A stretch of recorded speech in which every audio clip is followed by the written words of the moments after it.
Триколоры на сценах и в руках зрителей. Сотни горожан и гостей города сегодня пришли в Парк Победы, чтобы поддержать наших защитников Отечества. Нашим бойцам сейчас нелегко.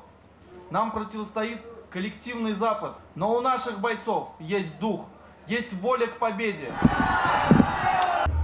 Самые приятные слова и пожелания в адрес нашего народа, защитников Отечества. Мы их поздравляем с приближающимся праздником. В этот день все собравшиеся здесь, конечно же, в первую очередь поздравляют с этим праздником наших защитников, которые сегодня, в этот самый день, стоят на рубеже наших границ. Супруг Ангелины Галимовой – один из мобилизованных татарстанцев. Сегодня для нее День защитника Отечества не просто праздничная дата. Для меня этот день, вот как я и сказала, обрел особенный смысл.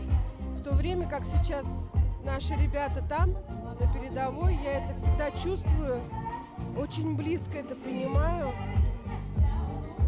Держу за них кулачки, молюсь, чтобы у них все получилось, чтобы они вернулись живыми, здоровыми и с победой.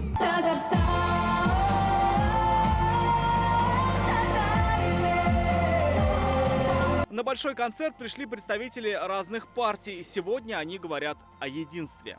Все политические силы объединились, выполняют указания главнокомандующего Владимира Путина. Поэтому вот сегодня одна молодежь. Это не просто концерт.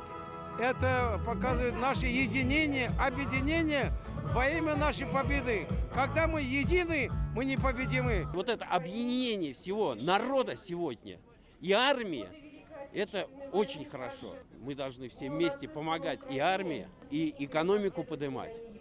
И я так скажу, наше дело правое, победа будет за нами. На протяжении праздника гостей ждала полевая кухня с горячим чаем. Завершила концерт самая известная песня Салавата.